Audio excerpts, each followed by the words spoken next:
अब हम लोग अध्याय 11 परिमेय संख्याओं का दशमलव निरूपण एवं संक्रियाएं के अंतर्गत क्वेश्चन नंबर फर्स्ट को सॉल्व करेंगे। क्वेश्चन नंबर फर्स्ट क्या बोल रहा है देखिए, बिना भाग दिए निम्न में से शांत एवं अशांत आवर्ती पदों वाली दशमलव संख्याओं को छांटिए बोल रहा है। समझ में आया? और यहाँ पर क्वेश्चन क्या है देखिए, 4/5, 8/7, -15/49, 7/50 और 3/ कितना है 28। मतलब देखिए हमको ये बताना है कि इस परिमेय संख्या का दशमलव निरूपण शांत होगा कि अशांत, इसका दशमलव निरूपण शांत होगा कि अशांत, वैसे इसका हमको बतलाना है। ठीक है, तो चलिए हम लोग स्टार्ट करते हैं। तो सबसे पहले किसको लेंगे, 4/5 को।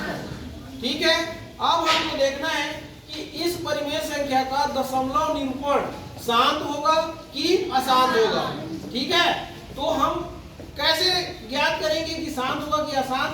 तो इसके हर को लेना है। हर में क्या है देखिए 5, तो 5 का अभाज्य गुणनखंड ज्ञात कीजिए। तो 5 से ही विभाजित होगा, तो इसका अभाज्य गुणनखंड क्या आया 5 आया।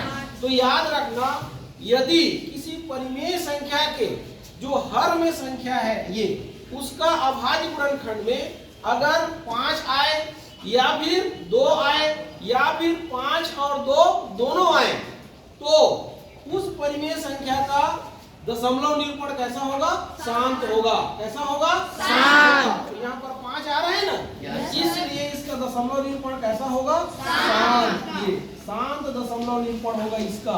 ये कैसा होगा, ये। अब नेक्स्ट क्वेश्चन देखते हैं। तो नेक्स्ट क्वेश्चन में आप देखिए क्या है, तो ये है 8/7। इसका अभाज्य गुणनखंड ज्ञात कीजिए हर का। तो कितना आ रहा है, 7 आ रहा है ना। तो देखिए इसके हर में अभाज्य गुणनखंड के रूप में 2, 5 या 2, 5 है क्या, नहीं है।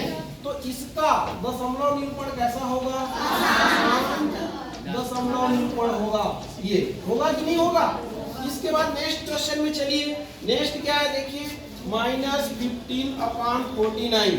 तो ये देखिए हर का अभाज्य गुणनखंड ज्ञात कीजिए। 7 तो 7 आया ना, तो इसमें या 2 या 5 या 2, 5 है क्या, नहीं है।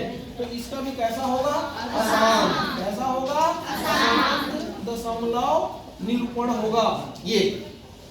इसके बाद नेक्स्ट चलते हैं। तो नेक्स्ट में क्या है देखिए, 7/ कितना है 50। ये तो ये 50 का ये हर का क्या करेंगे हम लोग, अभाज्य गुणनखंड। तो ये देखिए 2 दूनी 2 पंचे और फिर 5 पंचे, तो क्या आया इसका 2 गुणा 2 गुणा 5। तो इसमें देखिए हर का जो अभाज्य गुणनखंड है उसमें 2 भी है और 5 भी है, दोनों है कि नहीं है। तो मैं नियम क्या बताया था, या तो 2 होना चाहिए या 5 होना चाहिए या दोनों हो सकता है। यहाँ पर दोनों है ना, इसलिए इसका दशमलव निरूपण कैसा होगा, दशमलव निरूपण होगा। कैसा होगा, दशमलव निरूपण होगा। आ गया समझ में? इसके बाद फिर देखिए ये 3/28। तो 28 का करेंगे तो 2 4 होगा कि नहीं होगा।